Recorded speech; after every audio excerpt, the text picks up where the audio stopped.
Hey guys, and welcome to the Working Money channel. It's important to self-custody while we still can. This one coming from Ashley Prosper here. On that front, I have tried the Ledger, Trezor, and Tangem, and she has a personal favorite there, guys. This goes back to what I was talking about in this morning's video. If you didn't catch that, I will link it up here in the top right-hand corner. Democrats right now in the House looking to veto bills. Look, you can even see it here. Looking to veto approvals. You can see it's trending right now. I did talk about it a little bit this morning. Biden vows to veto as House approves crypto custody bills.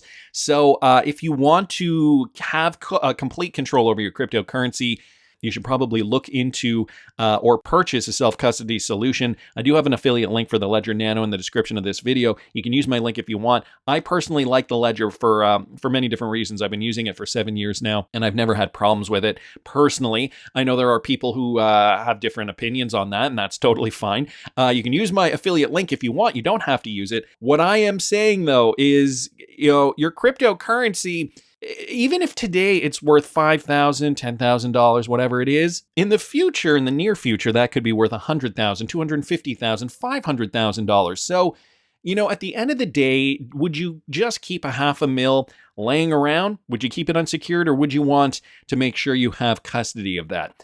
That's kind of the point I'm trying to make here. It's not about which self-custody solution you use. What it is about keeping your cryptocurrency safe, because we only have one shot at this. Okay, remember what Solana did in the last bull run, just as an example, okay? I've got Solana up here. Actually, let me bring up a cryptocurrency exchange that has a lot of information on here. So Solana, it was introduced early on in the last bull run, right before the halving in May of 2020. And, even if you didn't buy it right at the bottom, and even if you bought it, let's call it post-halving, you would have paid 56 cents for one Solana token. Now, guys, we know how high Solana went in the last bull run, all the way up to $266. Even if you did not buy at all-time bottom and did not sell at all-time high, you could have made 40,000% on Solana. So think about that for a second. A $500 investment times 40,000%, okay, times 400, $500 times 400 would bring you to $200,000 if all you invested was $500 in Solana, not even at all-time bottom, and cashed out not even at all-time high. And the time frame for that, guys, that would have taken you about 504 days. So how many months is that? 504 divided by 30 days, roughly about 16 months, about 16.8, almost 17 months. Not a long time to super boost your portfolio. And this is just one example of why I'm diversifying in this bull run, guys. I'm looking for the next Solana. If you want to see what I'm trading, you can follow me at patreon.com/workingmoneychannel, and I've kept it very affordable, only $5 a month, because I want you to join me, and I want you guys to be here for the next 16, 17 months, however long it takes for us to cash out at the top. There is going to be a live Q&A session for my Patreon subscribers specifically, so you can join there at patreon.com/workingmoneychannel if that's something you're interested in. And so yeah, just make sure you have your cryptocurrency safe and sound on a Ledger Nano or something similar. Wanted to keep moving. XRP drops. Also bringing this to my attention, okay, spoiler alert, it is happening. This is a tweet retweeted out by Marcus and Fanger, okay? Our meetings with TradeFi around tokenization have become much more tangible now. They now come to Ripple with real use cases teed up. So guys, this is now the narrative, okay? At FTC Crypto yesterday, I discussed why it won't be long before banks are ready for mass adoption of blockchain. Spoiler alert, it is happening. So banks now looking to adopt blockchain technologies in a massive capacity. We are very, very close to real world utility. And this is, again, why I guess just supporting my theory that I think the real world utility will occur by the end of 2024 and into 2025, along with the liquidity that we're going to see in this bull run as the market starts heating up again. So great news here from XRP drops, on top of which we are seeing big companies like Visa release videos, promotional videos like this. Another great one from XRP drops. Now, I should remind you, Visa did acquire a Ripple partner, the company Earthport, for $250 million back in 2018. And so here's what they're saying now. Okay, fast forward all these years, their vision for crypto adoption has obviously grown, and they've fostered that over the years. Check this out. Let's talk about digital currencies like crypto and stablecoins. Thanks to blockchain technology, there are new ways to spend, trade, and invest with a growing community doing business in the digital world. But if you want to cash out your crypto to do business in dollars, things can get complicated. And since digital currency is decentralized by design, you may be wondering, is there a way to bridge the gap between digital currencies and the traditional financial system? That's where Visa comes in. Visa's payments technology is designed to connect people, businesses, and financial networks across the globe. Think of it as a network of networks that went online in the 60s when Visa founder Dee Hock asked, what if money became fully electronic? It would become nothing but electrons and photons that move around this world at the speed of light that any individual could use at any time. By connecting to blockchain-based networks, Visa can provide a bridge to help make it possible to support clients in currencies that may be relevant to customers, so your money can be more accessible, unlocking a world of opportunities and new ways to help use digital currency. I'm going to leave it there. There's about another minute to this clip, but I've got a lot to get to today, so I will link this in the description of the video if you guys want to watch the full thing. I just wanted to show you just another example of another large company. Okay, Visa, they are worldwide, and they have now set up their infrastructure since 2018 and probably even before that, and are now looking to roll this out at scale, along with, as Marcus Infanger says, the banks looking to roll out mass crypto adoption. And spoiler alert, this is happening. This is no longer just theoretical adoption. So wanted to thank, again, XRP Drops for posting that. Now, Michael Branch here, bringing this to our attention in a significant move. Ripple partner Peersys announces that new amendments on the XRP Ledger EVM sidechains have been activated following community approval. So we're seeing more developments on the XRP Ledger as well, guys. The two amendments that have been applied will now enable new transaction fees in XRP and the activation of Cosmos IBC. On May the 1st, Peersys launched two new key proposals, 33 and 34, to upgrade the network to adjust XRP fees and to enable IBC and Cosmos tokens, respectively. So we do have a report on that. I will link this in the description if you guys want to read further. Just more to kind of demonstrate how the XRP Ledger is also developing, getting ready for that real-world utility to be working at scale once everything is said and done, once the ecosystem is prepared. The community approved the amendments, which are now in effect following a 7-day voting period.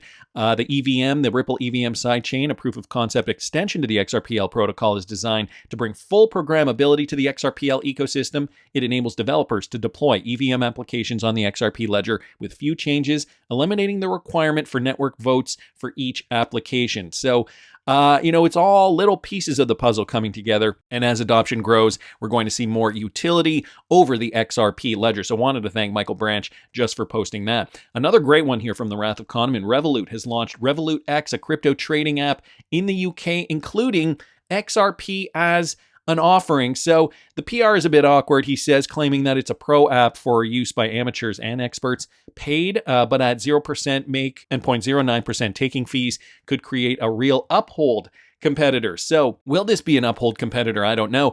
Revolut, the global fintech company, and neobank has made a significant entry into the cryptocurrency space with the introduction of Revolut X, a specialized crypto trading platform for retail customers in the United Kingdom, as Wrath of Kahneman does point out there. So it will include popular choices like Bitcoin, Ethereum, and XRP. However, the platform plans to expand its selection in the coming months. Revolut is designed with seasoned crypto traders in mind, but all UK users with a retail account can access the platform. They can seamlessly trade between the platform and their Revolut accounts without additional fees or limitation. So that is going to be very important, I think, for this next wave of crypto FOMOers, I think, because guys, we are still in the cool down phase. Bitcoin is cooling down. It is formulating that bullish pennant pattern. If I were to bring it over here, bullish pennant pattern on the weekly time frame. So next move up coming very, very soon. Throwing that on the hourly. We've just been seeing this sideways chopping pattern for Bitcoin. Not really any kind of decisive moves either up or down. Just chopping sideways, in this part and parcel of what to expect while waiting for that next leg up. So you can see companies are getting prepared. They are getting ready for these, for this next leg because they know volume is going to increase. So, of course, have another solution for crypto traders in the UK to be able to buy and sell XRP as one example. So wanted to thank the Wrath of Kahneman for pointing that out. In global crypto adoption news, guys, Mr. Mann did point this out, okay? From the IMF's website, the dark horse most recently debate has turned to the possibility of a new world reserve currency, most likely building on an existing SDR. Now, we've talked about XRP being part of an SDR, or rather an ESDR in the past. I'll see if I can find a video I did on that recently, and I will link it up here if you guys are interested. But here they're stating, guys, most critically, who would have the authority to manage this? So they're already kind of setting up the narrative to make it sound like this currency, this ESDR or SDR, whatever, has to be agnostic, cannot have a geographic region attached to it. Without an effective government to back it, a world reserve currency of any kind, whether based on an SDR or invented de novo, would have difficulty attaining even a minimum level of credibility unless it is presented on a blockchain, unless it is a cryptocurrency. And we know the IMF has been cozy with Ripple for a very long time. So, when you put two and two together, a cryptocurrency, an agnostic cryptocurrency that is not tied to any particular nation would make the most sense. Now, somebody down here did point out something. I believe it was, who was it here? Don't know if I see that tweet at the moment. However, I do have the link that they posted up here. Now, they were saying that this has been in the works for a while, ever since FinCEN did fine Ripple Labs back in 2015, thereby classifying XRP a currency. So that's just kind of a secondary to this. An ESDR, I mean, it only makes sense for there to be something issued on the blockchain. Is it going to be XRP or something similar? Well, time will still tell on that. All signs, though, are pointing to a Ripple-affiliated cryptocurrency that was created for that specific purpose. Remember, XRP was created out of Bitcoin's follies. And, if you go back to this theory that the government created Bitcoin, hired David Schwartz, and then David Schwartz created the XRP ledger, guys, it's becoming clearer and clearer that this could in fact be the case. I've just uncovered some more information to suggest that, well, government had their hands in Bitcoin first. MetaMan here posting this. The only people building on the XRP ledger are Ripple affiliated. This is an old tweet from Tiffany Hayden. Now, there's a bit of sour grapes here. She, I don't know, there was some, controversy. I think she was upset that she wasn't hired at Ripple. I don't know. I don't really care. But I wanted to bring this up because people are bringing up some other tweets here that also have a connection to what I'm about to show you guys next. There's a David Schwartz post in here too, talking about stable coins and how they don't make any sense to him. And this was back in 2019. And yet, today we have a stable coin, or rather we will have a stable coin issued by Ripple, and we're going to get more information on that this coming June. So when David Schwartz was asked this, at XRP Las Vegas 2024, does this give us some more insight that he could be Satoshi Nakamoto? This one courtesy of Good Morning Crypto. Listen to this. I'll tell you the story, and I want to see your reaction and your expression and your body language. Okay, check this out. 1988, you put the blockchain technology back in 2000 or something like that. You go to work for DARPA, am I correct? No, I mean I did. I spent some time consulting for the NSA in 2000. Okay. 2000. And what happens in 2007, 2008? We have a housing bubble, right? And in 2009, you're still there. Bitcoin is born. Bitcoin doesn't work. It's too slow. It's too cumbersome. And then the only guy that can fix Bitcoin is Satoshi Nakamoto, aka XRP. No? Well, so there's one problem with that, which is if you look at the original Bitcoin source code, right? It has a user interface implemented in Qt. I don't know Qt. So you have to add at least one other person. We have resources. Yeah, you have to add at least one other person to make it plausible. Okay, but you might be the main guy. It's not impossible. It's not true. I got it. I have the skill set to do it. Awesome. But I didn't discover Bitcoin until 2011. I wish I had. Believe me, I'd be what? How much is Satoshi's Bitcoin worth? 63. What is it? How much is it? How many million Bitcoin do people think he has? 21 million? Somewhere between 1 and 2 million, right? Depending on how much of the early money people have. Right. So that's what? $50 billion? Yeah. But at the peak, right now it's... So this is the crazy thing. Think about this. Imagine if you're someone in government, you're someone in national security, you're someone in law enforcement. You have a person who is a billionaire, like a multi-billionaire. And you know what you can do with money? Like, look at the influence on politics that Elon Musk has. 100%. You have somebody who has that level of money and power and influence, and you don't know who they are. Right. What their politics are, who they're aligned with, if anyone. That's crazy. It's like buying freedom without knowing. But imagine that. Imagine if you had an actor with that. And the weird thing is, though, his bitcoins have not moved. Right. Well, they don't have to. So David Schwartz here kind of sloughing it off. I have the skills to be Satoshi, but of course I'm not Satoshi. So do you believe David Schwartz was involved in the creation of Bitcoin? Involved but not Satoshi? Yes, he is Satoshi. Okay, a lot of people think he was involved but not Satoshi. Guys, this brings me back to a clip of a video I did a couple of years ago. This is the one that has to do with Tiffany Hayden. Listen to this. So it's getting more interesting. I also did a video, I don't know if you guys remember, back in February of 2020, when Tiffany Hayden dropped a bomb about the creator of Bitcoin.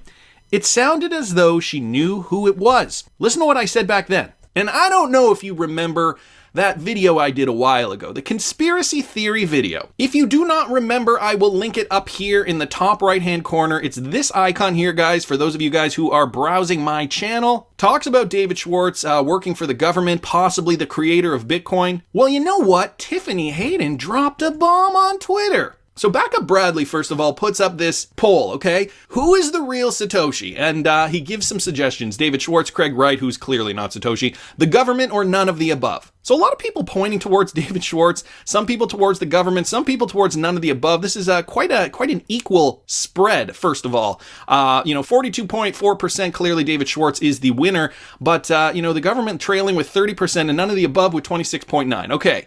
So then XRP Myrtle Beach posts this screen grab, something Tiffany Hayden said on Twitter. The same people who created Bitcoin also created XRP. Whoa, what? I hope you'll be able to carry on with life, but considering it's been over 7 years and you haven't been able to figure out the difference between a digital asset and a private company, I won't hold my breath. Okay, making a joke about probably a previous comment that we can't see up here. And XRP Myrtle Beach responds, so Joel Katz created Bitcoin? And Tiffany Hayden responds, ask Jed. This is also probably a good time to bring up Wheezys' profile here, because I know every time I visit Wheezys' profile, he has this pinned at the top. Again, another indication that the government knew about, or rather has met the people involved, the 4 people who are allegedly Satoshi Nakamoto. I will link his profile in the description, and it is the first pinned tweet here. So if you guys listen to this, it's just an audio clip of the government perhaps spilling the beans. So that's as far as we've gotten, guys. David Schwartz being accused of being Satoshi Nakamoto. Now, we recently did get some more footage here from XRP Las Vegas. David Schwartz he's denying that he's the one specifically who is Satoshi Nakamoto, although he does have the skills to do what Satoshi did. But now, guys, for the most recent bombshell from the ISO GOAT. So, it wasn't Satoshi Nakamoto after all. This one coming from a report here, and I do have this paper, Digital Asset Market Evolution by Wolf A. Kahl. The market for digital assets has evolved since its inception in 2009. Its rapid proliferation in 2016 to 2018 was followed by a significant downward correction in 2018 to 2019. And this article evaluates the central stages of the evolution of the market of digital assets and the participants involved. Now, this was a paper that was published in 2021, so an older paper here. But guys, check this out here, okay? Again, courtesy of the ISO GOAT, what he found in this paper, the evolution of digital assets started with Bitcoin, the first digital asset launched in 2009. Bitcoin's blockchain consensus mechanism proof of work used the 256-bit signature secure hash algorithm that was first designed by the NSA to solve computational investment puzzles that validate transactions and create new blocks. So the NSA, it is now confirmed, the NSA created the algorithm that Bitcoin is based on. Boom goes the dynamite. And guys, who was involved with the NSA? Who had a contract with the NSA in the late 80s and early 90s? None other than the man himself, David Schwartz. So whether Satoshi Nakamoto was 4 people or 1, I think it's pretty obvious now that David Schwartz was definitely involved despite his protestations. But I don't know, that's just my opinion. I want to hear what you guys think. Please subscribe to the channel if you haven't already. Like the video if you like the content I'm providing. I always love hearing your comments. See you in the next one, guys.